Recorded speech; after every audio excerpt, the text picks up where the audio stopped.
कहानी की शुरुआत में हम मॉरिस नाम के एक शातिर चोर को देखते हैं जिसे बैंक से चोरी के केस में पुलिस ने पकड़कर उम्र भर की कैद के लिए दुनिया की सबसे सिक्योर जेल एल्कट्राज में कैद करने के लिए ले जा रहे होते हैं। एल्कट्राज एक ऐसी जेल है जिसे समंदर के बीच एक छोटे से आइलैंड पर बनाया गया है, यानी अगर कोई कैदी जेल तोड़कर बाहर भी आता है तब भी वो भाग नहीं सकता क्योंकि आगे उसका रास्ता पानी रोक लेता है। इसीलिए इस जेल को दुनिया का सबसे सिक्योर जेल का दर्जा हासिल था। यहाँ सिर्फ दुनिया के टॉप क्रिमिनल्स को रखा जाता, लेकिन जल्द ही इस जेल का रुतबा मिट्टी में मिलने वाला था क्योंकि अब इस जेल में एंट्री हो चुकी थी फ्रैंक मॉरिस नाम के एक शातिर चोर की, जो पहले भी कई बार जेल तोड़कर भाग चुका है। लेकिन इस बार मॉरिस थोड़ा घबरा गया क्योंकि ये जेल बहुत ही ज्यादा सिक्योर थी। मगर मॉरिस को यहाँ अपनी पूरी जिंदगी बिल्कुल भी नहीं बितानी थी। वो जल्द से जल्द इस जेल से भागना चाहता था। जेल में एंटर होते ही मॉरिस भाग जाने का सोचने लगा। मॉरिस को सर से पांव तक फुल चेकिंग करके उसे एक सेल में लॉक किया जाता है। एक गार्ड आकर मॉरिस से कहता है, वेलकम टू एल्कट्राज, और यहाँ से होती है असली कहानी शुरू। तभी अचानक एक बेल बजती है और सभी सेल के गेट्स ऑटोमेटिकली खुल जाते हैं। अफसर कैदियों को बाहर बुलाते हैं। इस जेल का डिसिप्लिन भी बहुत सख्त है। कैदियों को साफ सफाई और अपने टाइम पर सेल में जाने के रूल्स को फॉलो करना होता है। सब एक जैसा यूनिफॉर्म पहनकर लाइन में ब्रेकफास्ट खाने आ जाते हैं। मॉरिस के सामने लिटमस नाम का एक कैदी होता है। मॉरिस पूछता है कि मुझे तो कांटा ही नहीं मिला, अब मैं नूडल्स कैसे खाऊंगा? लिटमस उसे कहता है, अबे ये तेरा घर नहीं है, जो तुझे मिला है उसे चुपचाप खा ले। तभी वुल्फ नाम का एक खतरनाक कैदी मॉरिस को चिढ़ाने लग जाता है। वुल्फ से जेल में हर एक कैदी तंग था। वो यहाँ हर एक कैदी पर अपनी मनमानी चलाता था और उस पर बलात्कार के ढेर सारे केस भी हैं। इस जेल में एक से बढ़कर एक खतरनाक कैदी रखे जाते हैं। यहाँ लिटमस मॉरिस से थोड़ा खाना मांगता है और इस दौरान मॉरिस उसे अपनी प्लेट दे देता है। जब मॉरिस टेबल के नीचे से देखता है तो उसे पता चलता है कि लिटमस खुद खाना नहीं खा रहा बल्कि वो चूहे को दे रहा है। रात को एक गार्ड मॉरिस को वार्डन के पास लेके जाता है। जब मॉरिस वार्डन के ऑफिस में पहुंचता है तो वार्डन मॉरिस से कहता है कि मैं जानता हूं कि तुम बहुत ही शार्प माइंड हो और बहुत इंटेलिजेंट भी हो, लेकिन वो सब यहाँ किस काम का, क्योंकि तुम्हारे जैसे यहाँ कितने आए और गए पर यहाँ से कोई बच नहीं पाया। यहाँ कैदी बहुत ही स्ट्रिक्ट रूल्स फॉलो करते हैं। 2 महीने में एक बार ही कोई तुमसे मिलने आ सकता है और वो भी तब अगर मेरा मूड अच्छा हो। वार्डन बहुत ही सख्त इंसान है जो जरा सी गलती पर भी कैदियों को बहुत ही स्ट्रिक्ट पनिशमेंट देता है। वार्डन कहता है, यहाँ से भागने का सोचना भी मत, नहीं तो तुम्हारे टुकड़े टुकड़े कर दिए जाएंगे। जिस पर मॉरिस जवाब देता है, नहीं सर, आपके होते हुए यहाँ से कौन भागने का सोच सकता है। लेकिन असल में पहले दिन से ही मॉरिस के दिमाग में यहाँ से भागने की प्लानिंग शुरू हो चुकी थी। इस दौरान मॉरिस मौका देखते ही वार्डन का नेल कटर चुरा लेता है, जो वैसे तो बहुत ही छोटी सी चीज थी, पर मॉरिस को पता था कि एल्कट्राज जैसे जेल में इस छोटे से नेल कटर से भी बहुत बड़ा काम लिया जा सकता है। मॉरिस वापस सेल में आते ही इस नेल कटर को बाइबल में छुपा देता है। अगले दिन बाथरूम में वुल्फ फिर मॉरिस को परेशान करने लगता है, पर इस बार मॉरिस उसे छोड़ने वाला नहीं था। अब मॉरिस अपना असली रूप दिखाता है और उसे पकड़कर उसकी खूब धुलाई करता है। वुल्फ को पीटने के बाद अब मॉरिस का पूरे जेल में एक अलग रुतबा बन गया। हर कोई मॉरिस से डरने लगा। इसके बाद मॉरिस को लाइब्रेरी में काम दिया जाता है। वहाँ इंग्लिश नाम के एक आदमी से उसकी मुलाकात हो जाती है। वो इस जेल का सीनियर कैदी है। इंग्लिश को भी 2 आदमियों के कत्ल की वजह से उम्र भर की कैद सुनाई गई थी। उसने इस जेल में अपनी आधी जिंदगी गुजार दी थी। वो इस जेल के चप्पे चप्पे से वाकिफ है। उसे जेल की हर बात की खबर रहती है। उसे यह भी पता होता है कि आज सुबह मॉरिस और वुल्फ की लड़ाई हुई थी। वो मॉरिस को कुछ किताबें देता है जिन्हें मॉरिस को हर एक कैदी के सेल में पहुंचाना होता है। अगले सीन में खुले जगह को दिखाते हैं जहां कैदी कोई न कोई गेम खेल रहे होते हैं। तभी वो डॉक नाम का एक आर्टिस्ट से मिलता है जो खुद की पेंटिंग बना रहा होता है। डॉक एकदम सीधा साधा और डिसेंट इंसान है जो कई सालों से यहाँ सजा काट रहा है। उसे पेंटिंग करने का बहुत ही शौक था और अपना ज्यादातर वक्त वो पेंटिंग में ही लगाता। डॉक का कहना था कि एल्कट्राज जैसी जेल में कोई भी पागल हो सकता है, पर उसकी पेंटिंग की वजह से अब तक उसका दिमाग नॉर्मली चल रहा है। मॉरिस डॉक से पूछता है कि इस पेंटिंग में ये फूल क्यों बना के रखा हुआ है,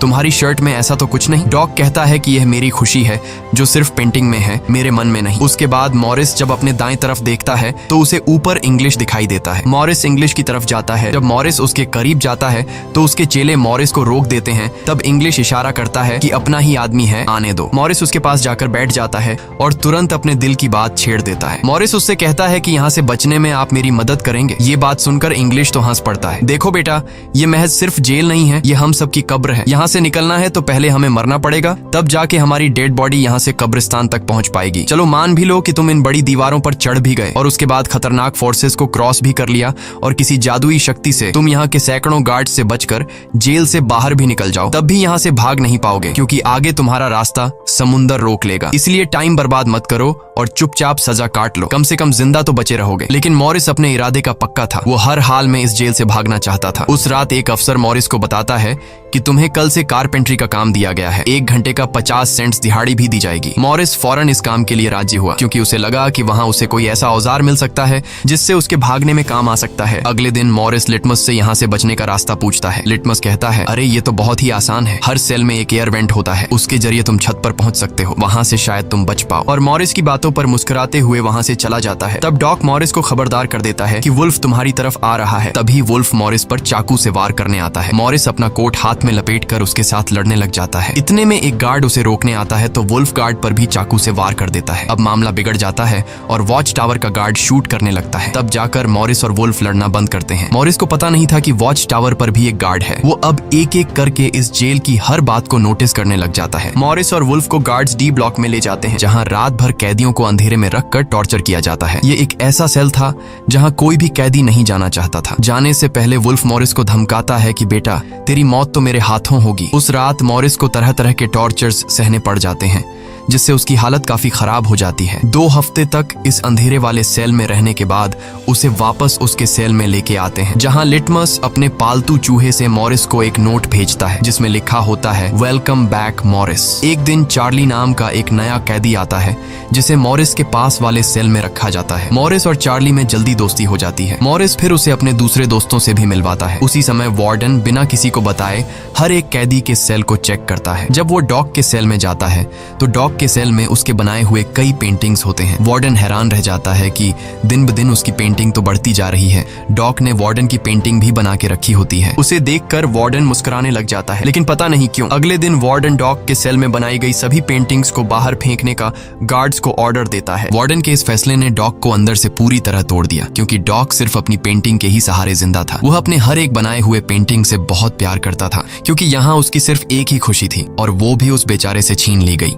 मॉरिस उसे समझाता है कि कोई बात नहीं, वो सिर्फ पेंटिंग ही तो थी, तुम और भी बना सकते हो। लेकिन डॉग इस सदमे से बाहर नहीं आ पा रहा था। अगले दिन उसे देखकर मॉरिस गार्ड से कहता है कि प्लीज डॉग पर नजर रखिए, वो बहुत ही परेशान दिख रहा है, कहीं वो खुद को नुकसान न पहुंचा ले। फिर गार्ड मॉरिस को कहता है, तुम अपने काम से काम रखो। डॉग को भी मॉरिस के साथ कारपेंटर का काम दिया जाता है। तभी डॉग छुपकर मॉरिस की जेब में कुछ रख देता है। उसके बाद वो एक गार्ड को बुलाता है और कारपेंटरी के लिए दी गई कुल्हाड़ी से अपनी 3 उंगलियां काट लेता है और कहता है कि जिन उंगलियों से मैं पेंट नहीं कर सकता उनकी मुझे जरूरत नहीं है। यह कहकर वो चिल्लाने लग जाता है। तब गार्ड उसे पकड़ कर ले जाते हैं। मॉरिस देखता है कि डॉग ने उसके कोट में वही फूल डाल दिया है जिससे उसने अपनी पेंटिंग बनाई थी। शायद वो मॉरिस को बताना चाहता है कि इन लोगों ने मेरी खुशी मुझसे छीन ली। मॉरिस डॉग की कटी हुई उंगलियां उठाकर एक डिब्बे में डालता है और गार्ड को देखकर कहता है कि जाओ अपने वार्डन को दे दो, वो इसे देखकर बहुत खुश होगा। अगले दिन मॉरिस अपने सेल में बैठा होता है। तभी वो देखता है कि एक कॉकरोच एयर वेंट के अंदर जा रहा है, जिससे उसे अंदाजा हो जाता है कि यहाँ से बाहर जाने का कोई रास्ता जरूर होगा। इतने में इंग्लिश आकर बताता है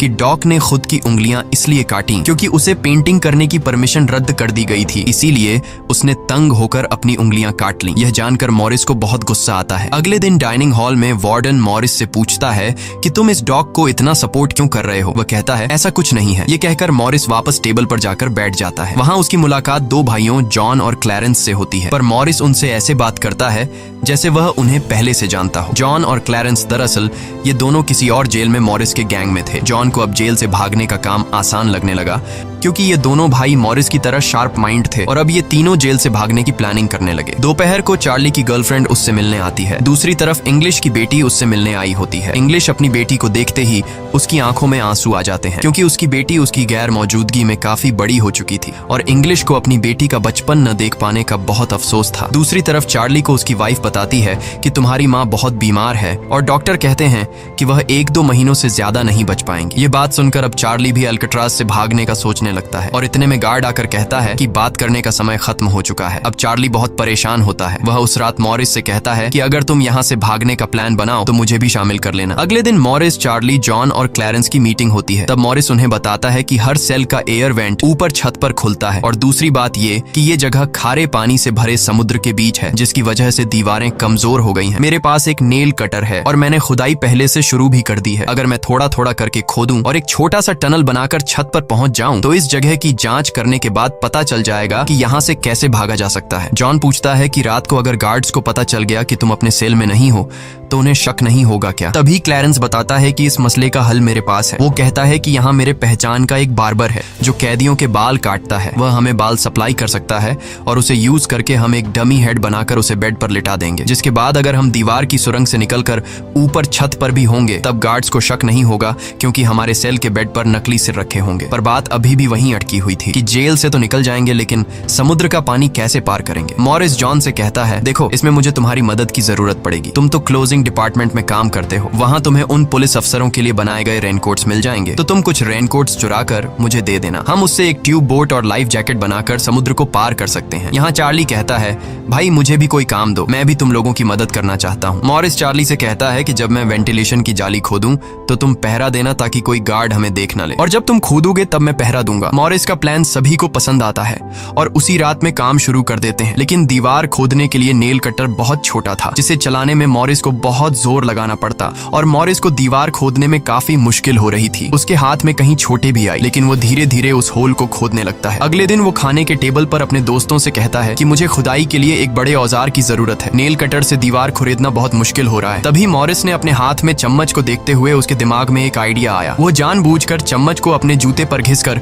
उसे गंदा कर देता है। उसके बाद मॉरिस ने गार्ड को बुलाया और कहा कि ये चम्मच गंदा है, मुझे दूसरा चम्मच दो। बाकी लोगों ने भी गार्ड से उनका चम्मच बदलने की रिक्वेस्ट की। गार्ड को इसमें कोई गड़बड़ नहीं लगी और उसने फौरन चम्मच बदलने की इजाजत दे दी, जिसके बाद वह सीधा टेबल की तरफ बढ़ता है जहां एक और सिक्योरिटी गार्ड सीट पर बैठा होता है। पर जैसे ही वह टेबल पर रखे हुए चम्मच बदलने लगता है तो जॉन ने वहां मौजूद गार्ड को बातों में उलझा लिया, जिसका फायदा उठाते हुए मॉरिस ने एक के बजाय 2 चम्मच उठा लिए और एक को जेब में छुपाकर रख दिया, जिसके बाद वह सीधा अपने सेल में चला जाता है।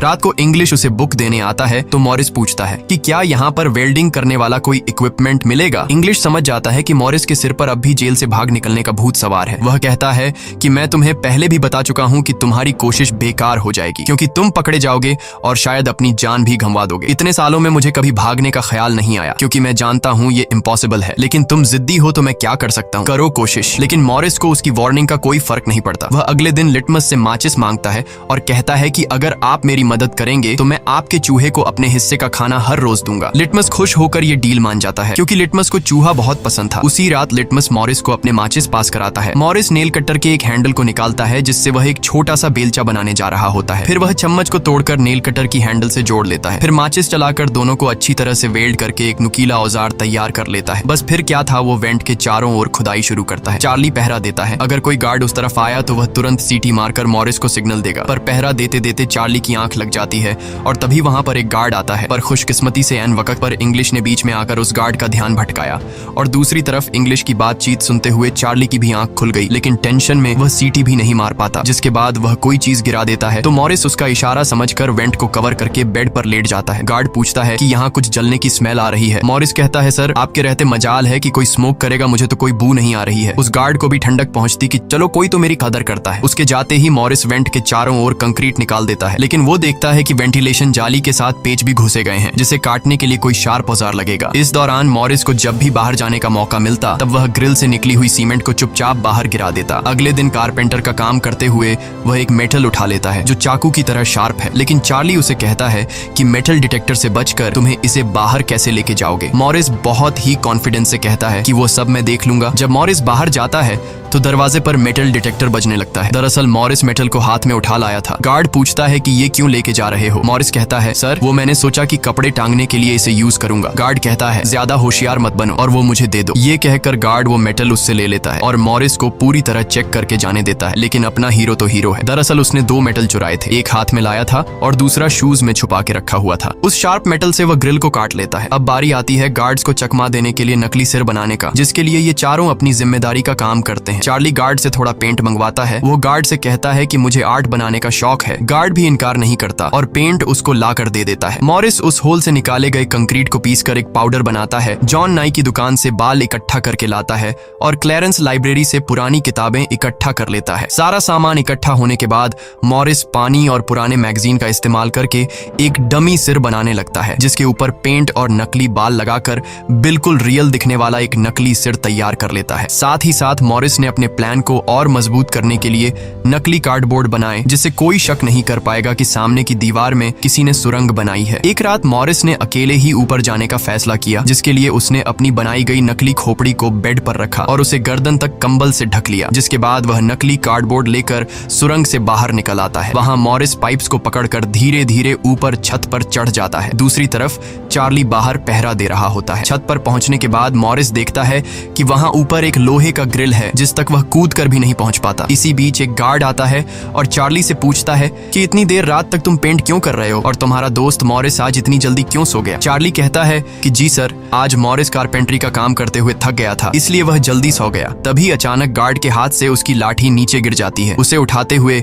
वो देखता है कि मॉरिस के बाल बहुत अजीब दिख रहे हैं। अब चार्ली डर के मारे कांपने लगता है कि आज तो काम से गए। गार्ड मॉरिस के सेल के अंदर हाथ घुसाकर उसके बाल टच करता है तो मॉरिस पूछता है, क्या हुआ सर, मेरे बाल इतने खूबसूरत हैं क्या। लकीली एन वक्त पर मॉरिस नीचे आकर वहां लेट गया था। अगले दिन मॉरिस अपने साथियों को बताता है कि छत पर एक रास्ता है लेकिन उसे एक ग्रिल से बांध के रखा हुआ है और वह ग्रिल बहुत ऊंचाई पर है। मुझे एक और साथी की मदद चाहिए। तब जॉन कहता है कि मैंने अपना वेंट पूरी तरह खोद दिया है, आज रात मैं भी वहां पहुंच जाऊंगा, दोनों मिलकर ग्रिल को खोलेंगे। उसी रात मॉरिस और जॉन अपने वेंट्स के जरिए छत पर पहुंच जाते हैं। जॉन मॉरिस को उठाता है और मॉरिस ग्रिल को पकड़ लेता है। जॉन देखता है कि यह लोहे का ग्रिल बहुत ही मजबूत है और उसे पूरी तरह से वेल्ड किया गया है। उसे निकालने का एक ही रास्ता है और वह है इसे ड्रिल मशीन से काटना। अगले दिन म्यूजिक क्लास में सभी अपनी अपनी मर्जी का इंस्ट्रूमेंट बजा रहे होते हैं। तभी मॉरिस की नजर वहां रखे एक छोटे से पंखे पर पड़ती है, जिसे देखकर मॉरिस को लगता है कि वह इस पर काम करके एक ड्रिल मशीन बना सकता है, जिसके लिए वह चार्ली से कहता है कि तुम किसी तरह करके इस पंखे को यहाँ से छुपा लो। चार्ली बड़ी आसानी से इस छोटे से पंखे को अपने इंस्ट्रूमेंट बॉक्स में कर रख देता है। जब चार्ली बाहर आता है तो गार्ड्स उसके इंस्ट्रूमेंट बॉक्स को चेक भी करते हैं, लेकिन उन्हें पंखा नहीं नजर आता और चार्ली को जाने दिया जाता है। वह पंखा जैसे ही मॉरिस के हाथ लगता है तो मॉरिस उस पर काम करना शुरू कर देता है और कई घंटों बाद मॉरिस उस पंखे से एक ड्रिल मशीन तैयार कर लेता है। उस रात मॉरिस और चार्ली छत पर चढ़कर उस लोहे की रोड को ड्रिल मशीन से काटने लग जाते हैं। ड्रिल मशीन की आवाज काफी तेज थी, जो कि ड्रिल की आवाज को सुनकर गार्ड्स ऊपर आने लगते हैं, लेकिन तब तक मॉरिस ग्रिल का एक रोड काट देता है और ड्रिलिंग की आवाज बंद हो जाती है। ड्रिल की आवाज बंद होने के बाद गार्ड उसे नजरअंदाज करके वापस चला जाता है। अब इन चारों ने भागने के लिए अपने सभी रास्ते खोल दिए थे, जिसके बाद वह मंगलवार की रात को दुनिया की सबसे सिक्योर जेल एल्केट्राज से भागने वाले थे, जिससे आज तक कोई भी नहीं भाग पाया था। अगले दिन फिर उनकी मीटिंग होती है और वह भी मूवी हॉल में, जहां सब मूवी देख रहे होते हैं। मूवी की आवाज के बीच मॉरिस जॉन और क्लैरेंस से पूछता है कि क्या तुम्हारा वेंट तैयार हुआ है और उन रेनकोट्स का क्या हुआ जिससे हम ट्यूब बोट्स और लाइफ जैकेट्स बनाने वाले थे। वह बताते हैं कि सब तैयार है, हमारा डमी सिर भी एकदम रेडी है, बस बच निकलने की देरी है। अगली सुबह नाश्ते के दौरान मॉरिस ने डॉग की दिए हुए फूल को टेबल पर रखा। वार्डन ने जब इस फूल को देखा तो वार्डर उनकी टेबल पर आकर वहां रखे हुए फूल को मसल देता है। ये देखकर लिटमस को बहुत गुस्सा आता है क्योंकि ये फूल डॉग का फेवरेट था और डॉग मर चुका था। लिटमस तो गुस्से में उस पर हमला करता है कि एक तो तुमने डॉग को मार दिया और दूसरी तरफ तुम उसकी दी गई एक छोटी सी निशानी को भी नहीं छोड़ रहे हो। लेकिन जैसे ही वह वार्डन पर हमला करता है उसे अचानक हार्ट अटैक आ जाता है और वह नीचे गिर पड़ता है। मॉरिस को वार्डन पर बहुत गुस्सा आता है और चारों उसी रात बच निकलने का फैसला करते हैं। मॉरिस आधी रात का इंतजार कर रहा होता है ताकि गार्ड्स का पहरा जरा कमजोर हो जाए तो हम आसानी से बच निकल पाएंगे। तभी मॉरिस के सेल में इंग्लिश उसे कुछ बुक्स देता है तो मॉरिस कहता है कि आखिरी बार तुमसे हाथ मिलाना चाहता हूँ। इंग्लिश समझ जाता है कि मॉरिस ने यहाँ से बचने का पक्का प्लान बना लिया है। वह चुपचाप यहाँ से चला जाता है, लेकिन फिर जो होता है वह मॉरिस ने बिल्कुल भी नहीं सोचा था। वार्डन अचानक उसके सेल को चेक करने आता है, जैसे वार्डन को किसी ने उसके प्लान के बारे में बता दिया हो। मॉरिस बहुत ज्यादा घबरा जाता है क्योंकि इतने महीनों की मेहनत के बाद